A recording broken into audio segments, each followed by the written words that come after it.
اللہ کے بندو اپنے حلال کا اہتمام کرو. اس بات کا تہیہ کر لو کہ ہم نے زندہ رہنا ہے تو حلال کھا کے زندہ رہنا. ہم نے اپنی اولادوں کو زندہ رکھنا ہے تو حلال کھلا کے زندہ رہنا. اور مجھے یقین ہے, میرا یہ ایمان ہے, بندہ اپنے رب سے جس بات کی توقع رکھے رب اس کی توقع کو پورا کر دیتا. اگر کوئی تہیہ کر لے میں نے حلال ہی کھانا ہے تو اللہ اس کو کبھی حرام کے قریب پھٹکنے دیتا, لیکن خود بندہ چور ہو چکا. پھر دنیا کی کوئی طاقت اس کو حرام سے محفوظ. اس لیے لوگوں حلال کمائی کا بندوبست کرو. حلال کمائی کے لیے ہر ایسی چیز سے اجتناب ضروری ہے جس کو رب کائنات نے اپنے قرآن میں یا رحمت کائنات نے اپنے فرمان میں ناجائز قرار دیا. اس چیز کی خرید و فروخت جائز.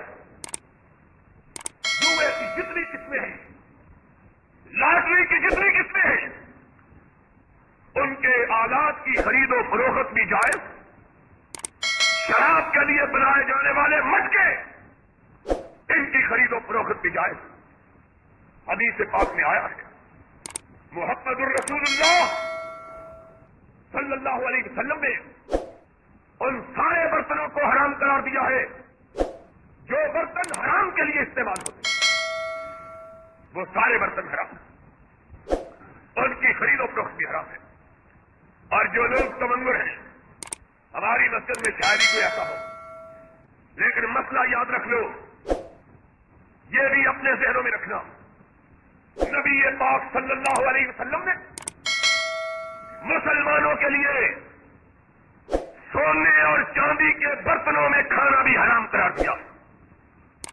سونے اور چاندی کے برتنوں میں کھانا بھی اس لیے جو شخص کھانے کے لیے سونے اور چاندی کے برتن خریدتا ہے وہ حرام کا ارتکاب کرتا ہے, اس کی روزی حرام ہے. سونے اور چاندی کے برتن کھانے کے لیے بیچنا حرام, خریدنا حرام. ویسے سونا اپنی بیویوں کو جتنا بھی چاہے پہناؤ, لیکن اس کو برتنوں کے طور پر استعمال کرنا جائز. اس لیے علماء نے اس بات میں بھی احتیاط کی کہ بڑے ہوٹلوں کے اندر, دنیا کے جتنے بڑے ہوٹل ہیں ان کے اندر پیالیاں اور ان کے چمچے چینی ڈالنے کے لیے یا چائے میں چینی ہلانے کے لیے یا کھانے کے لیے بڑے بڑے ہوٹلوں میں چاندی کے چمچے اور کانٹے استعمال کیے جاتے ہیں. کسی مومن کو چاندی کا بنا ہوا کانٹا یا چاندی کا بنا ہوا چمچ استعمال کرنا شرعاً جائز. اسی طرح سرور کائنات حضرت محمد الرسول اللہ صلی اللہ علیہ وسلم کی امت کے مردوں کے لیے ریشم کے کپڑے پہننا جائز. ریشم کے کپڑے پہننا جائز. ریشمی کپڑا وہ ریشم جو کہ کیڑے کا ہو, آرٹیفیشل مصنوعی سلک, اس کے کپڑے پہننے میں کوئی گناہ, لیکن خالص ریشم کے کپڑے مومنوں کو پہننا جائز. اگر کسی کو خارش کی بیماری ہو, صرف بیماری کے دور کرنے کے لیے علاج کے طور پر وہ ریشم کا کرتا پہن سکتا ہے, لیکن محمد الرسول اللہ صلی اللہ علیہ وسلم نے فرمایا کہ نشہ والی چیز, جتنی نشاور چیزیں ان کو دوائی کے طور پر بھی استعمال کرنا جائز. اسی لیے چاہے شراب کی خرید و فروخت اور شراب کی دکان کھولنا حرام ہے. اسی طرح چرس کی, افیم کی, ہیروئن کی اور بھنگ کی نشہ آور چیزیں دوسری جو ہے ان کی خرید و فروخت بھی ایک مسلمان کے لیے جائز. اور دیکھو تو صحیح, اللہ نے کتنا اعلیٰ مذہب ہم کو عطا کیا. اگر ہم شریعت کے احکام پر پابندی سے عمل کریں, ہمارے معاشرے میں پھیلے ہوئے جتنے گناہ ہیں یہ سب مٹ جائیں. کا کوئی وجود بھی باقی، اگر کوئی نشے والی چیز نہ فروخت کرے نہ اس کو خریدے، پھر بچوں کو نشے کی عادت کبھی پڑ سکتی کہاں سے پڑتی ہے؟ بازار میں بکتی ہے، لوگ خریدتے۔ سن لو، جو کوئی بھی نشاور چیز کی خرید و فروخت کرتا ہے وہ محمد الرسول اللہ صلی اللہ علیہ وسلم کی امت سے کوئی تعلق، خریدنے والا بھی اور بیچنے والا۔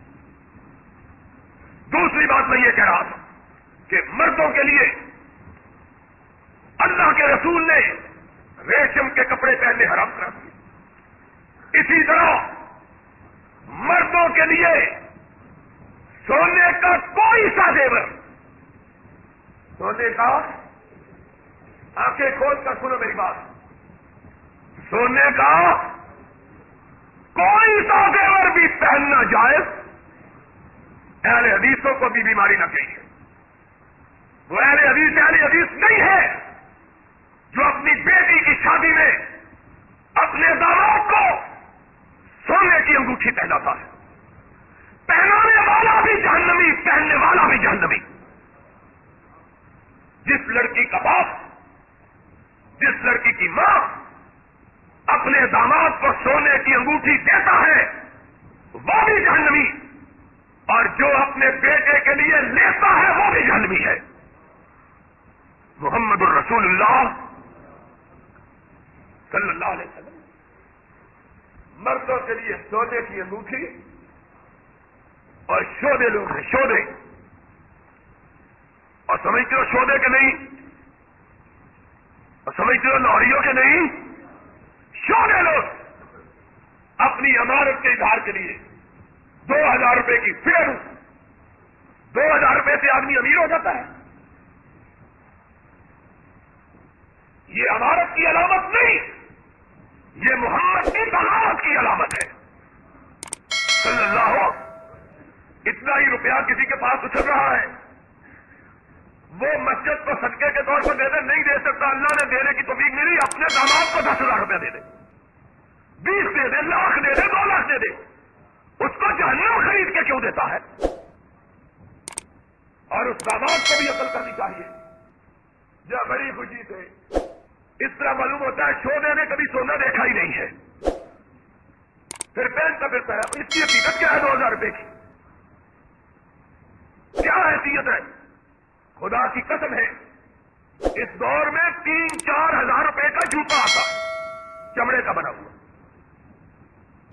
اگر عمارت کا اظہار کا شوق ہے تو جوتا لے دو اس کو 4000 روپے کا، کبھی تمہارے سر پہ مارے کبھی اپنے سر پہ مارے۔ حرام کیوں لے کے دیتے ہو؟ اور پھر شودے اس طرح، جس طرح کسی چوڑی کو انگوٹھی مل گئی تھی نا، سارے محلے والوں کہنے لگی ادھر ہو کے کھڑی ہو جاؤ نہیں تاکہ میری انگوٹھی تمہیں نظر آئے۔ شرم کی بات ہے۔ مسئلہ یاد رکھو، کوئی مومن کسی مومن کو اگر کافروں سے اس کی رشتہ داری ہے تو پھر وہ جانے اور اس کا خدا جانے۔ کوئی مومن کسی مومن کو سونے کی انگوٹھی تحفے کے طور پر، مرد کو، عورت کو دو جتنی ہی چاہے، جتنا ہی چاہے دو۔ اگر تبنگری کے اظہار کے لیے بڑی پیٹ میں درد ہو رہی ہے تو منڈے کی ماں کو سونے کے کڑے بنا کے دے دو۔ اس لیے میں نے یہ اتنی بات تلقین کے ساتھ کہی ہے کہ میں نے خود اہل حدیثوں میں دیکھا، ان میں بھی سونے کی انگوٹھیاں پہنی۔ شرم کی بات ہے۔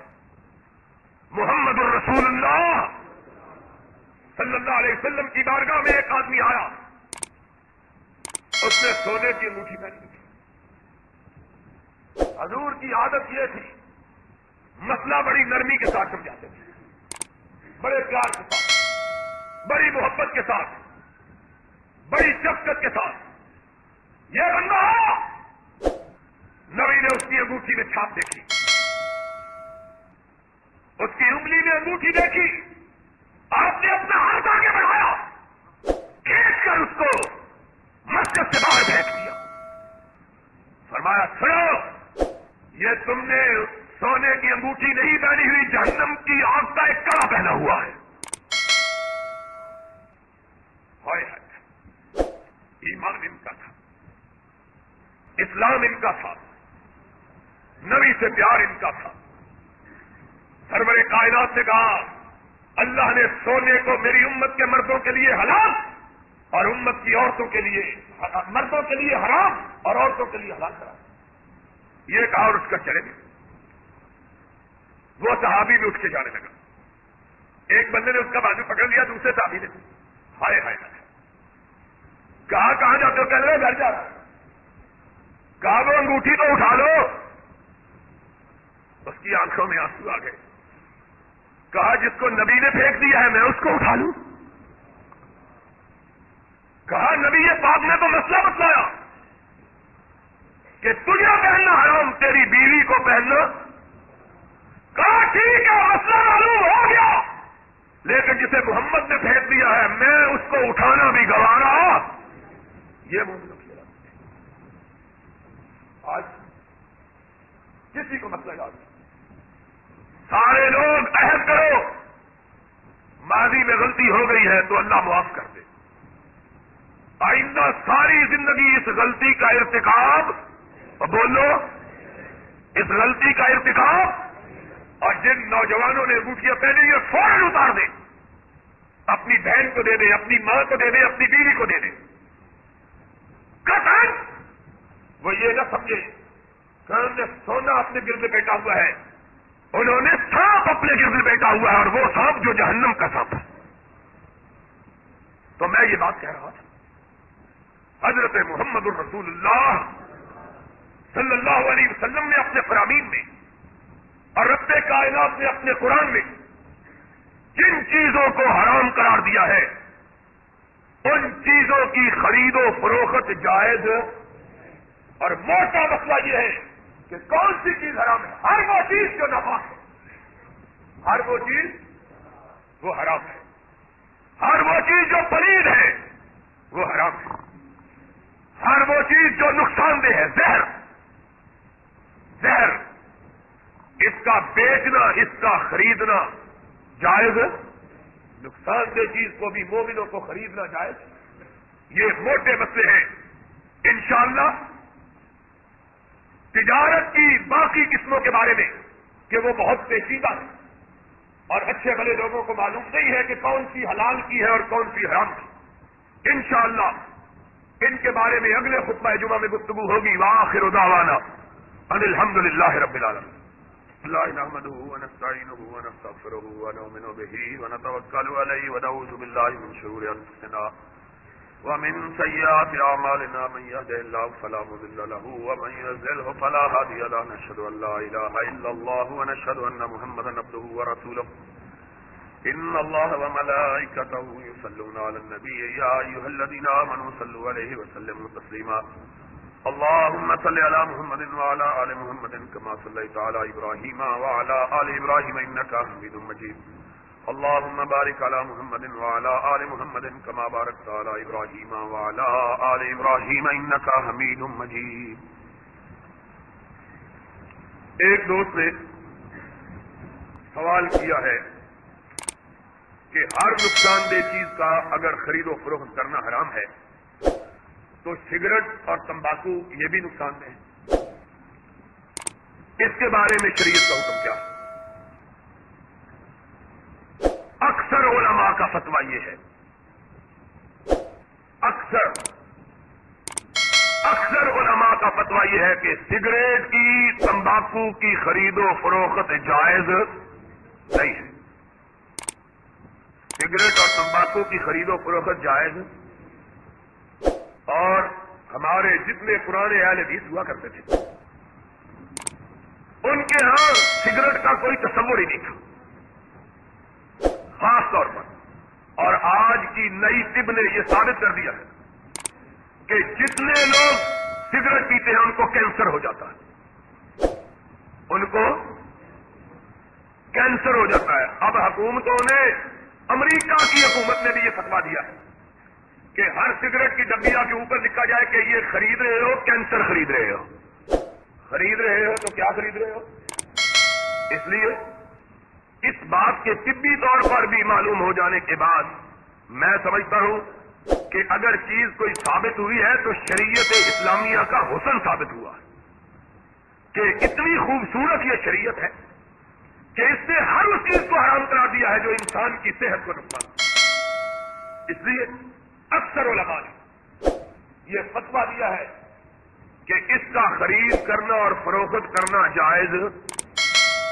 حقے کے بارے میں بعض علماء میں اختلاف ہے، وہ کہتے ہیں اس میں نفع نقصان نہیں ہوتا، بیماریوں کے لیے ہوتا ہے اور اس میں نشہ بھی نہیں ہوتا بس، لیکن اکثریت نے اس کو بھی ناجائز قرار دیا۔ بریلوی مذہب کے بہت بڑے بزرگ جن سے بریلوی مذہب چلا ہے ان کو حقہ پینے کی عادت ہے، مولانا احمد رضا، انہوں نے جب اعتراض کیا گیا حضرت جی آپ اتنے بڑے عالم ہوتے ہیں، دعویٰ کرتے ہیں اور کافی تھے، تو ان کو بھی یہ بات کہنے لگے میں اور شیطان باری باری پیتے ہیں۔ مطلب ہے انہوں نے بھی اس کو اچھا، اکثریت کا فتویٰ یہی ہے اور حقیقی بات یہ ہے، اس سے بدبو آتی ہے، اور محمد الرسول اللہ صلی اللہ علیہ وسلم نے مومنوں کو نماز کے لیے آتے ہوئے بدبودار چیزوں سے پرہیز کرنے کا، جسے 5 وقت نماز پڑھنی ہے اسے 5 وقت سوٹا لگانا ہے، وہ مسجد میں کیسے آئے گا؟ اس لیے میرا دل، میں فتویٰ نہیں دیتا اس مسئلے میں کوئی، میں نے یہ مسئلہ ضرور بیان کیا ہے کہ بعض لوگوں نے اسے، بعض علماء نے، لیکن اکثر علماء نے اسے ناجائز کہا، اور جو جائز کہتے ہیں وہ بھی مکروہ کہتے ہیں۔